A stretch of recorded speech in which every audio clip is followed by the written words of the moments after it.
শুভেচ্ছা, আসসালামু আলাইকুম প্রিয় দর্শক, স্বাগত জানাচ্ছি চ্যানেল আয়ের পর্দায় ফার্স্ট ওয়াশ এখন কি চাই এর আয়োজনের সাথে আছি দীপ্তি চৌধুরী। রাজনীতিতে যখন নানা জটিলতা কিংবা সম্ভাবনা দেখা দেয় তখন এক একটা দিনকে মনে হয় দীর্ঘ প্রহরের সন্নিবেশ, এক সপ্তাহকে মনে হয় লম্বা সময়।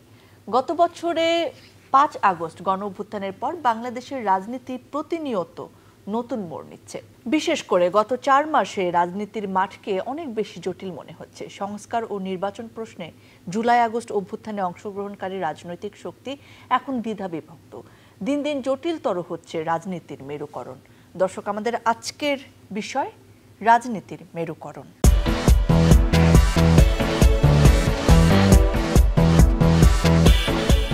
এ বিষয়ে কথা বলার জন্য দুজন মানুষ উপস্থিত রয়েছেন। দুজন অতিথিকে স্বাগত জানাতে চাই।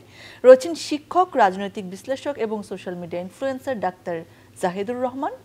আমাদের সঙ্গে রয়েছেন সমকালের উপসম্পাদক জনাব মাহবুব আজিজ। আপনাদের দুজনকে স্বাগত জানাচ্ছি। মাহবুব আজিজ, আপনাকে দিয়ে শুরু করতে চাচ্ছি যে অন্তর্বর্তীকালীন সরকার কখন আসলে নির্বাচন দেবেন এবং কতদিন তাদের সময়কাল হবে, এটা নিয়ে এখন অনেক প্রশ্ন আসছে।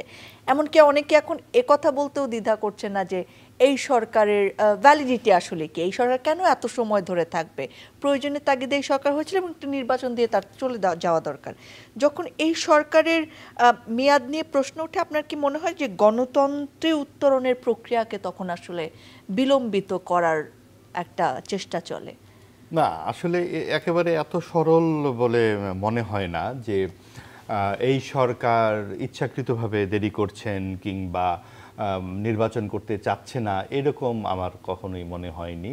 বরং ডক্টর ইউনূস সরাসরি বলছেন যে ডিসেম্বর থেকে জুনের মধ্যে নির্বাচনটি হবে।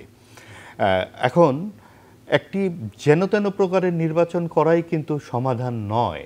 কারণ এই যে ঘটনাটি ঘটে গেল, এত বড় একটি গণ অভ্যুত্থান ঘটলো, আপনার এত মানুষের প্রাণহানি, 1400+ মানুষ যে মারা গেলেন, এটা কেন? এটা কি শুধু একটা নির্বাচন? এবং এই যে গত 15 বছরের যে দুঃশাসন আওয়ামী লীগের, এবং এটার একটা ধারাবাহিকতায় আজকে যেই একটা সময়ে আমরা এসেছি, সেখানে ঐক্যমত্য কমিশনের সঙ্গে ঐক্যমত্য কমিশনে আমরা সব রাজনীতিবিদদের আলাপ করতে দেখছি, রাজনৈতিক দলগুলোকে। সেখানে কিন্তু আমরা দেখতে পাচ্ছি বিএনপি ঠিক সব ব্যাপারে, স্বাভাবিক সবাই সব ব্যাপারে একমত হবে না, কিন্তু মৌলিক সংস্কারের প্রশ্নে কিন্তু বিএনপি এখনো একমত নয়। তো যদি 2 মেয়াদে প্রধানমন্ত্রী বা এক ব্যক্তির হাতে সকল ক্ষমতা, অথবা সাংবিধানিক যেই কমিটিগুলোর কথা বলা হচ্ছে, যখন 5 বছর পর তত্ত্বাবধায়ক সরকারের প্রশ্নটি আসবে, সেই তত্ত্বাবধায়ক সরকার কিভাবে গঠিত হবে, এই মৌলিক বিষয়গুলোতে কিন্তু একটা সমঝোতা প্রয়োজন। আমরা যতদূর দেখতে পাচ্ছি তাতে মনে হয় না যে যাই বলুক না কেন, এই 85 বছর বয়সে একজন বিশ্ববরেণ্য ব্যক্তিত্ব হিসেবে ডক্টর ইউনূস বিগত সরকারের মতো নানান রকম কথাবার্তা বলে রয়ে যাবেন এমন আমার। এই ঐক্যমতের জায়গাটা একটু আসতে চাই। আপনি কতটা সম্ভাবনা দেখছেন যে এই ঐক্যমতে আসা? আমি দেখছি না। তাহলে কি হতে পারে? তাহলে একটা কোনো কিছু দফা করবার চেষ্টা করা হবে সরকারের পক্ষ থেকে, এবং যেটা বোঝা যায় যে যত সময় যাবে তত রাজপথে রাজনৈতিক দল, বিশেষ করে বিএনপি অনেক বেশি সরব হবে এবং একটা পর্যায়ে যতখানি ছাড় দেওয়া যায় পরস্পরকে, এভাবে দিয়ে একটা নির্বাচনের দিকে যাওয়া হবে, এরকমই আপাতত। জাহিদুর রহমান, আপনি আসলে কি দেখছেন? যদিও ঐক্যমত না আসে, একটুখানি নেগেটিভটাও ভেবে রাখি আমরা, তাহলে কি হতে পারে সমাধান? আমি প্রধান উপদেষ্টাকে কোট করি। উনি এখন জুলাই চার্টারের কথা খুব জোর দিয়ে বলছেন, কিন্তু উনি 4 মাস আগেও, আমি একদম স্পষ্টভাবে সাক্ষাৎকারটা যে কেউকে খুঁজে দেখতে বলবো, সেটা হচ্ছে ডেইলি স্টার সম্পাদকের সাথে উনি একটা ইন্টারভিউ দিয়েছিলেন। তিনি তখন বলছেন এভাবে, সংস্কার কমিশন তখন হচ্ছে সবাই সংস্কার দিল, রিপোর্ট দিল, উনি বলছেন ধরে নিলাম যে 100টা সংস্কার প্রস্তাব এসছে, যদি 10টা সবাই মেনে নেয় 10টা করে নির্বাচনে যাব, আর যদি একটাও না মানে ঠিক আছে, কোনো সংস্কার হবে না, নির্বাচনে চলে যাব। একটু বিরক্ত ছিলেন, কিন্তু উনি ঠিক এক্স্যাক্টলি এই কথাটা বলেছেন। এবং আমি একটা জিনিস ডক্টর ইউনূসের ক্ষেত্রে খুব সঠিক বলে মনে করি, সংস্কার কিন্তু চাপিয়ে দেওয়ার বিষয় না। সংস্কার এটা বিএনপি মানছে না, ওটা সে মানছে না বলে তাদের ক্রিটিসিজম হতে পারে, সেটা ভোটের মাঠে একটা এজেন্ডা হতে পারে, ইস্যু হতে পারে, রাজনীতির মাঠে ইস্যু হতে পারে, কিন্তু ঐক্যমত্য ছাড়া কোনো সংস্কার সাস্টেইন করবে না। এটার একদম চমৎকার এক্সাম্পল আছে 1/11 সময় অনেকগুলো অধ্যাদেশ জারি হয়েছিল, 150টার মতো, 1/3 মাত্র আইনে পরিণত হয়েছে এবং সেগুলো পরিবর্তন করে হয়েছে।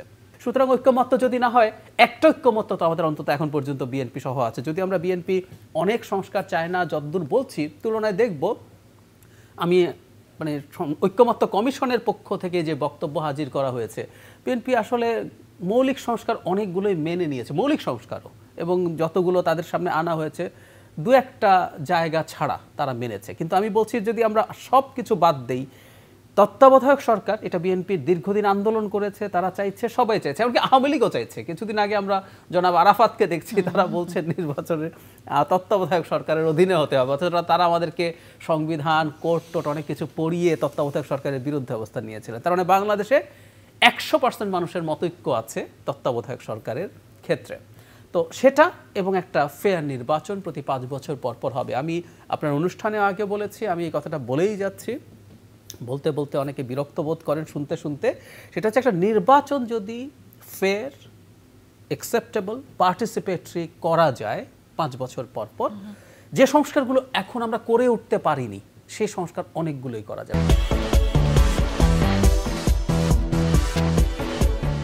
জাহিদ ভাই, আপনি একটি নির্বাচনের কথা বলছিলেন, মাহবুব আজিজ ভাই আপনিও বলছিলেন যে আপনার মনে হয় যে এই সরকারের আসলে দীর্ঘদিন টিকে থাকার কোনো দূরভিসন্ধি যদি বলি কোট আনকোট সেটা নেই, কিন্তু নানা সময় নানা ধরনের কথা। এখন জুলাই আন্দোলনে তো অনেক সোশ্যাল অ্যাক্টিভিস্ট যারা দেশে বা দেশের বাইরে থেকে কথা বলছেন, সরকারের মধ্যেও আছে, হ্যাঁ, তাদের কথা। তারপরে আমি যদি বলি অন্যতম পরিচিত মুখ এনসিপির নেতা সার্জিস আলম, তিনি বলেছেন ডক্টর ইউনূসের মতো একজন স্টেটমেন্টকে 5 বছরের জন্য বাংলাদেশে একটি নির্বাচিত সরকারের প্রধানমন্ত্রী হিসেবে পাওয়ার আকাঙ্ক্ষা তিনি রাখেন। জনাব আসিফ নজরুল তিনিও বলেছেন আরও 5-10 বছর তোমরা আমাদের নেতা থাকো, জুলাই আন্দোলনের নেতাদেরকে উদ্দেশ্য করে বলেছেন। আবার আমাদের স্বরাষ্ট্র উপদেষ্টা তিনি বলেছেন যে জনগণ আমাদেরকে আরও অনেক দিন রাখতে চায়। সেই কথাগুলোর পরে আসলে নির্বাচন দেওয়ার সদিচ্ছা বা কত তাড়াতাড়ি একটা ওই পথে এগিয়ে যাবেন, এটা নিয়ে কি জনগণের মুখে ওই আবার জনগণ তাদের মনে প্রশ্ন থাকাটা খুব স্বাভাবিক না? সেটা ঠিকই যে যেই প্রসঙ্গগুলো বললেন সবই নানান রকম ভাবে অনেক সন্দেহ তৈরি করে। আসলে ক্ষমতার জায়গাটি, চেয়ারটাই বেশ একটু অন্যরকম, যখন টেবিলের এই পাশে মানুষ থাকে আবার ওই পাশে বসে, আমাদের এখানে বসে বোঝা মনে হয় কঠিন। কারণ আমাদের যারা উপদেষ্টা তাদের অনেক রকম কথাবার্তা আমরা এখন শুনছি যা কিন্তু আগে আমরা শুনি নাই। সময় বদলে যায় কিন্তু সৌন্দর্যের সংজ্ঞা বদলায় না, রূপ বদলে যায় কিন্তু আভিজাত্যের মানে একই থেকে যায়। ঐতিহ্য যখন আপন করে নেয় আধুনিকতাকে, তখন সৌন্দর্য ঠিকই খুঁজে নেয় স্যান্ডেলিনাকে। স্মরণের ছোঁয়ায় তোমার উপমায় বদলে দিলে যে আমার। স্যান্ডেলিনা সো, রূপচর্চায় আভিজাত্য। এবং এটা একটু হচ্ছে সরাসরি একজন বলেছেন যে রাজনীতিবিদরা এতদিন কি করেছে, আমাদের কেন আসলে আসতে। হ্যাঁ, এবং আরেকজন বলেছেন যে তোমরা 10 বছর থেকে যাও বাবারা। তো এইগুলো হয়তো বা ঠিক ইমোশনালি বলা, যদি আমরা ইমোশনের জায়গাটা থেকে তারা এখন বসে আছেন আসলে হয়তো তাই, কারণ হচ্ছে নানান ভাবেই তাদের হয়তো আগ্রহ জাগছে, কিন্তু তাদের আগ্রহ জাগলেও কিন্তু তাদের যদি দায়িত্বে থাকতে হয় তাদেরকেও নির্বাচনে অংশ নিতে হবে, এবং যেভাবে নাহিদ ইসলামকে চলে যেতে হয়েছে বা উনি চলে গেছেন এভাবেই আসতে হবে। ওনারা যদি মনে করেন যে আমরাও ভবিষ্যতে কোনো না কোনো দায়িত্বে থাকবো, তাহলে কিন্তু তাদেরকে পলিটিক্যাল পার্টিতে যেতে হবে, এবং এই অন্তর্ভুক্তিমূলক সরকার বা অন্তর্বর্তী যে সরকারের কথা আমরা বলছি বা আছেন, এটা মনে হয় না এটা কি করে সম্ভব। এটা কি বাংলাদেশের মানুষ এরকম একটা অনির্বাচিত সরকারকে কতদিন এভাবে থাকবে? এখন রাজনৈতিক সরকার ছাড়া কিন্তু দেশের আইন শৃঙ্খলা বলেন, বিভিন্ন ভূ রাজনৈতিক যে বিষয়গুলো বলেন, যেটা করিডোর নিয়ে যা হচ্ছে, আরও নিত্য নতুন যে সমস্যাগুলো আছে, আজকে যে মব কালচারের কথা আমরা বলছি, যে এই সমস্ত বিষয়গুলো উঠে আসছে, এগুলো কিন্তু মানুষ সুযোগও নিচ্ছে। এগুলো এমন না যে একটি অন্তর্বর্তীকালীন সরকার বলেই এগুলো হচ্ছে, মানুষ তো সুযোগ নেবেই। যেই সরকারটি এত 15 বছর ধরে ছিল, তাদের যে বিপুল অর্থ লুণ্ঠন তারা করেছে, এইগুলো কি খরচ হচ্ছে না? এগুলো কি ভবিষ্যতেও খরচ হবে না? এবং আমরা যেই অনৈক্যের কথাটি বলছি, এই অনৈক্য তো সামনেও থাকবে। আমরা যতই বলি না কেন যে ভাই আপনারা রাজনৈতিক দল এই বিষয়গুলো আপনারা মেনে নেন, তারা তো মানবে না। যখন যে ক্ষমতায় যায় তখন তো সে এই দেশটিকে তাদের রাজ্য বলে মনে করে, এবং তারা সেই রকম একটা আমাদের সাধারণ মানুষদেরকে প্রজা মনে করে। এই রাজা এবং প্রজার যে এই ঘটনাটি, এটা তো ঘটেই চলেছে। আমরা এত বড় একটি সুযোগ পেয়েছি গণ অভ্যুত্থানের পরে, সেই জায়গার থেকে এই রাজা প্রজার ব্যবধানটি যাতে কমানো যায়, এই জন্যই কিন্তু সংস্কারের বারবার বলা হচ্ছে যে তত্ত্বাবধায়ক সরকারের সময় কি করে সরকার, কারণ যে সরকার থাকবে সেও কিন্তু অঙ্ক যোগ বিয়োগ গুণ ভাগ করে এই তত্ত্বাবধায়ক সরকারের ব্যাপারটি তারা ফয়সালা করে। সেটা 96-তে আমরা দেখেছি, 1/11 যে কারণে হলো আমাদের মনে আছে। কাজেই যারা ক্ষমতায় আসবেন তারা যে সহি হয়ে যাবেন এটা ভাবার কোনো কারণ নাই। সেই সহির জায়গাটার প্রশ্ন আসে আমাদের জাতীয় নাগরিক পার্টিতে যারা রয়েছেন, জুলাই অভ্যুত্থানকে যারা সবচেয়ে বেশি ধারণ করে বলে তারা বলেন, কারণ ওই চেতনার উপরই তারা একটি নতুন রাজনৈতিক দল করেছেন। দ্বিতীয় প্রজাতন্ত্র নিয়ে তারা অনেক কথা বলেছেন, কিন্তু এখন আসলে খুব একটা বেশি বলতে শোনা যায় না, বরং তাদেরকেও ওই নির্বাচনী মাঠ গরম করার জন্য নানা গাড়ি বহন নিয়ে চলতে দেখা যায়। সেই জায়গায় আপনার কি মনে হয় যে তারাও আসলে ওই চেতনা হারিয়ে এখন ভোট কেন্দ্রিক যে ক্ষমতার রাজনীতি সেই পথে হাঁটতে শুরু করেছেন? জাহেদ ভাই কি মনে হয়? আমি আসছি, তার আগে সরকারের ক্ষমতায় থাকতে চাওয়া নিয়ে কয়েকটা কথা। মানে আপনারা তো সরাসরি বলে ফেলবেন না, মানে নানা আকার ইঙ্গিত আছে, এবং প্রধান উপদেষ্টা তার একটা বক্তব্য স্টিক করছেন, ডিসেম্বর থেকে জুনের মধ্যে নির্বাচন, কিন্তু সরকারের মধ্যে বেশ কিছু মানুষ আছে যারা ইঙ্গিত দেওয়া শুরু করেছেন। যেমন একজন উপদেষ্টা এমনও তো বলেছেন, কে বলেছে আমরা নির্বাচিত সরকার না, এবং এটাকে নির্বাচিত, এই সরকারের ম্যান্ডেট আছে কিন্তু সরকার নির্বাচিত না, এটা এক। প্রধান উপদেষ্টা প্রেস সচিব 5 বছর ক্ষমতায় থাকা টাইপের স্ট্যাটাস শেয়ার করেন, এবং একজন হুজুর সবাইকে মোনাজাত করাচ্ছেন যে যতদিন ডক্টর ইউনূসের হায়াত আছে ততদিন যেন এই জমিনে কোনো নির্বাচন না হয়, এরকম একটা ভিডিও তিনি শেয়ার করেছেন। উপর একটা ইনিশিয়াল দিয়েছেন, যদিও না আমরা কিন্তু নির্বাচন, কিন্তু উনি এটা শেয়ার করছেন। ওই চেয়ার কেড়ে বসা কিন্তু জোক না, ফান না, এই জায়গাগুলো বুঝতে হবে। Last but not the least, এই যে মিয়ানমারকে করিডোর দেয়, আমি যদি বলি, আমি একটা কনস্পিরেসি থিওরি বললাম, এটা করলাম, এবং ওখানে একটা বর্ডারে একটা যুদ্ধ, স্মল স্কেল যুদ্ধ বেঁধে গেল, এই ইতিহাস প্রচুর আছে। গাজার সাথে যে হিউম্যানিটেরিয়ান করিডোর ছিল, রাশিয়া ইউক্রেনের যুদ্ধের সময় মারিওপোলে রাশিয়া বমিং করেছে, তো আমাদের এই করিডোর আমরা দেব, এবং সেখানে বমিং হলো, তারপর আমাদেরকেও যুদ্ধে জড়াতে হলো, তখন নির্বাচন কে চাইবে? আমি যদি বলি এই কাজটা করা হচ্ছে নির্বাচনকে পিছিয়ে দেওয়ার পরিকল্পনা নিয়ে, সরকারের একটা অংশ, আমি ডক্টর ইউনূসের প্রতি টোটালি রিলাই করি, কিন্তু উনি যে পুরোপুরি এক্স্যাক্টলি, এবং এই সরকারের সবচেয়ে বড় সমস্যা হয়েছে এটা কে সরকার বোঝা কঠিন। তো যদি সেটা হয়ে থাকে, এই চেষ্টা আছে। এবং ফাইনালি আমি মনে করি এই প্রেক্ষাপটে প্রধান উপদেষ্টাও অত্যন্ত ভুল একটা মন্তব্য করেছেন কিছুদিন আগে আল জাজিরার সাথে। তাকে জিজ্ঞেস করা হয়েছিল, আপনাদের তো হানিমুন পিরিয়ড শেষ হলো, আপনাকে তো এখন অনেক প্রশ্নের জবাব দিতে হবে, এটা প্রত্যেকটা সরকারকে কমন প্রশ্ন জিজ্ঞেস করা হয়, ওনার তো প্রয়োজন ছিল না। উনি এসে বলছেন, আমার তো মনে হয় না জনগণ চাইছে এই সরকার চলে যাক, এবং জনগণ মনে করছে তত্ত্বাবধায়ক সরকার, ইন্টারিম সরকারই সর্বশ্রেষ্ঠ সমাধান এই মুহূর্তে। এগুলো উনি বলছেন, উনি নিজের মুখে বলেছেন এগুলো আল জাজিরার সাথে ইন্টারভিউতে। সো এগুলো কনফিউশন তৈরি করে। সব কিছু আমরা যদি একত্র করি, এবং আমাদের এই কনফিউশনটা মাঠে রাখা দরকার, সো দ্যাট আমরা কেয়ারফুল থাকতে পারি। ভাইয়া যেটা বলছেন উইচ ইজ রাইট, পৃথিবীর শ্রেষ্ঠতম মানুষটাও যদি একটা এই ধরনের সরকার চালায়, বাংলাদেশের মতো একটা দেশ চালাতে পারবেন না, কারণ আমাদের এখানে সিস্টেম ওয়ার্ক করে না। ফলে একটা পলিটিক্যাল সরকার, আপনি যদি দেশকে ডোবাতে চান, শেখ হাসিনার মতো আপনার একটা সংগঠন লাগবে, আবার আপনি যদি দেশকে ভালোও করতে চান আপনার একটা সংগঠন লাগবে। এবার আমি এনসিপির তাদের যে দ্বিতীয় রিপাবলিকের আলাপ তারা তুলেছিলেন, সেকেন্ড রিপাবলিক হওয়ার মতো পরিস্থিতি বাংলাদেশে, মানে এটা প্রথম দিন থেকে একটা ডিবেট ছিল যে is it A revolution or N uprising. আমি ব্যক্তিগতভাবে এটাকে কোনোভাবে বিপ্লব মনে করি না। কেন মনে করি? এটা নিয়ে দীর্ঘদিন কথা বলেছি, কিন্তু আমাদের যে অভ্যুত্থান হয়েছে এখানে আমরা একটা সেকেন্ড রিপাবলিকের পরিস্থিতি তৈরি হয়েছে, এটা হতেও পারতো, কিন্তু তারা আসলে শেষ পর্যন্ত ওই জায়গায় আসেননি। এবং আমি আসলে তাদের দল হিসাবে যা যা কর্মকাণ্ড দেখছি, ফ্র্যাঙ্কলি বলি, তারা এই রাষ্ট্রের অনেক মৌলিক পরিবর্তন তারা চেয়েছেন, নতুন বন্দোবস্তের আলাপ বলুন, সংস্কার বলুন, এগুলো প্রত্যেকটা তাদের পলিটিক্যাল এজেন্ডা, তারা ভেতর থেকে এটা চেয়েছেন বলে আমার মনে হয় না। তারা এখনও এলাকায় যাবেন 150 গাড়ি নিয়ে, তাদের সেরকম কিছুই করতে হবে, তাদের একটা বিরাট জাঁকজমকের উদ্বোধনী করতে হবে, তাদের বিরাট জাঁকজমকের অফিস থাকতে হবে, এবং তারা বিরাট ইফতার পার্টি করবেন। সো কোনো জায়গায় আসলে তারা যে নতুন রিপাবলিক বলি, রিপাবলিক সরিয়ে রাখেন, খুব গ্রোস সংস্কার চেয়েছেন আমার কাছে মনে হয় না। এবং তাদের যিনি প্রধান আছেন জনাব নাহিদ ইসলাম তাদের ফাইন্যান্সারদের তথ্য জানাতে অপারগতা প্রকাশ করেছেন যে তাদের বিপদ হতে পারে, এবং আমরা তো বুঝি কোত্থেকে টাকা আসে, কিভাবে টাকা আসে। সুতরাং সেকেন্ড রিপাবলিক বা আর যাবতীয় যা যা আলাপ, এগুলো আসলে তাদের এক ধরনের পলিটিক্যাল এজেন্ডা। পলিটিক্সে আপনি কোনো কিছু বিশ্বাস করুন বা নাও করুন, যদি দেখেন যে এটা একটা বাজার আছে, যেমন এনসিপি সংস্কারকে সামনে এনেছে, শিক্ষিত মধ্যবিত্ত সমাজ এটা বোঝে, আবার আওয়ামী লীগ নিষিদ্ধকরণের বয়ান এনেছে, এটা সমাজের সবাই বোঝে। সো আপনি কতগুলো ইস্যু তৈরি করছেন, আমি এগুলোকে কখনো সিরিয়াসলি আসলে দেখিনি।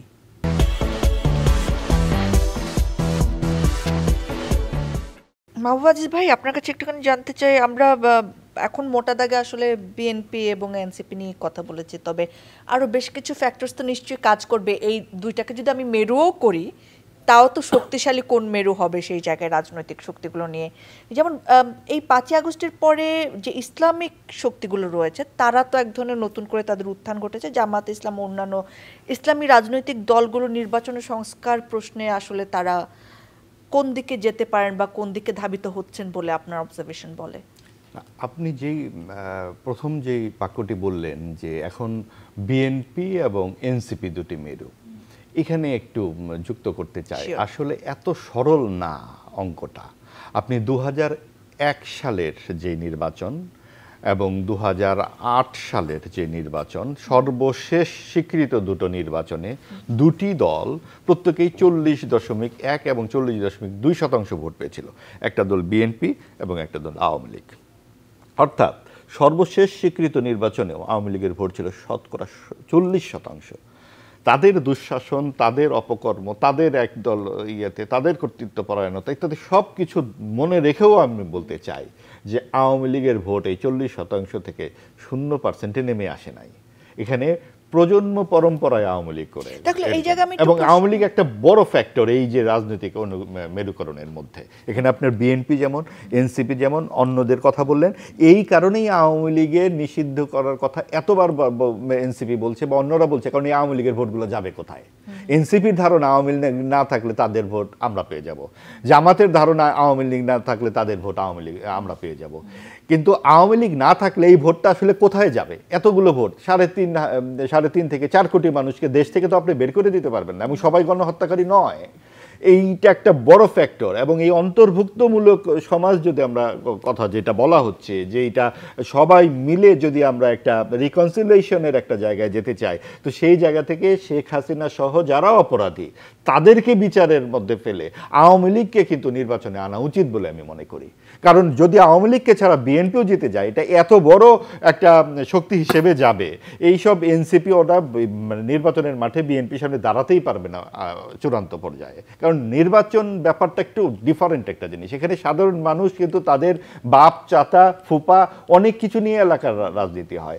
আজকে যে সমস্ত ছেলেরা দাঁড়াচ্ছে কিংবা জামাতে ইসলামী, তাদের খুব বেশি ভোট এখানে নাই, তারা এখন যতই বড় বড় কথা বলুক না কেন।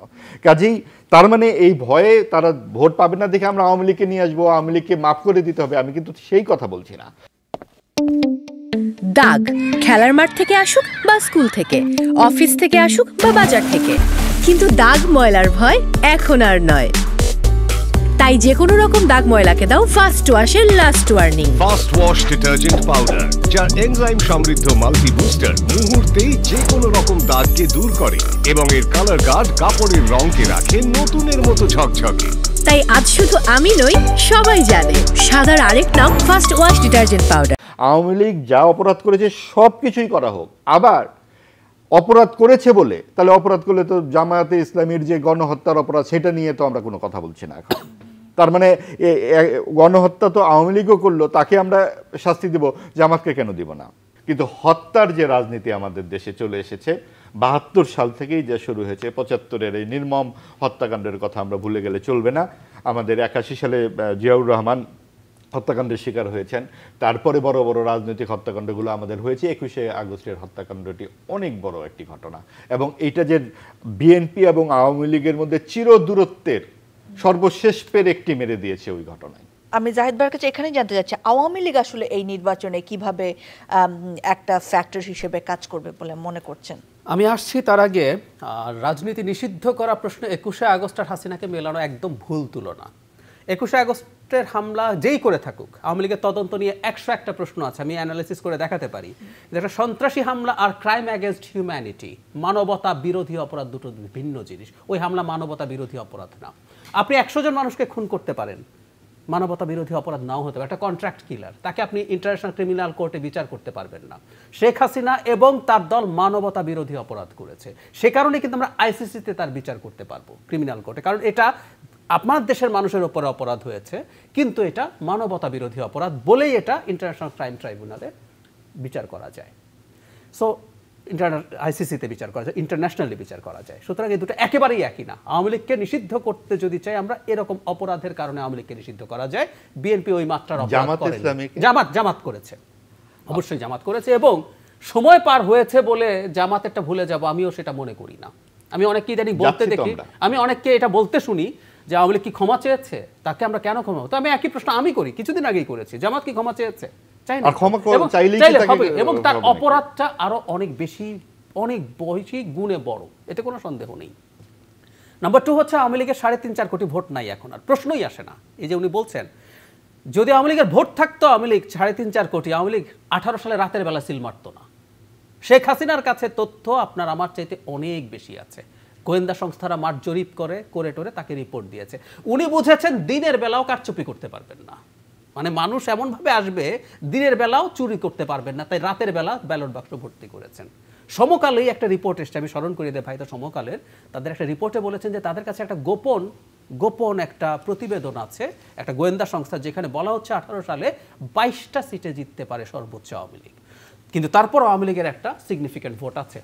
এটা 40% তো প্রশ্নই আসে না, 15%ও যদি হয়। আমি তাত্ত্বিকভাবে যদি বলি, আমি যদি নির্বাচনে ছিল না, আপনি একটু আগে বলছেন যে 3.5-4 কোটি মানুষকে কি দেশ থেকে বের করে দেবে কিনা, না 3.5-4 কোটি মানুষ এখন আর নেই, সেটার জন্য নির্বাচন করতে দেন, না থাকলে তো খুব ভালো। নিশ্চয়ই না, ওই যে বললাম আমার সাবস্টেন্সিয়াল এভিডেন্স দিলাম, আওয়ামী লীগ রাতের বেলা সিল মেরেছে কেন, আপনার চেয়ে শেখ হাসিনা অনেক বেশি জানেন, আপনি বলেন, তারপর আমি বলছি কেন মেরেছে। নাম্বার 2 এই ব্যাপারে ব্যাখ্যা, আওয়ামী লীগের যদি ভোট 15% হয়ে থাকে, এটাও কিন্তু তাত্ত্বিকভাবে বলছি স্টিল বাংলাদেশে এটা কিন্তু সেকেন্ড হাইয়েস্ট আমি মনে করি। অনেক ধন্যবাদ আপনারা দুজনকে, সময় কম সেজন্য কথা বাড়াতে পারলাম না, নিশ্চয়ই অন্য কোনো বিষয়ে আবার কথা হবে আমাদের। দর্শক আপনাদেরকেও ধন্যবাদ জানাচ্ছি। রাজনীতিতে মতবিরোধ বা ভিন্নমত থাকবেই, তবে দেশের প্রশ্নে, জনগণের প্রশ্নে, দেশের কল্যাণে যেন আমাদের মেরু হয় একটাই, এবং সেটা বাংলাদেশ। এই প্রত্যাশা আজকের আয়োজন শেষ করছি। আবার দেখা হবে, আবার কথা হবে।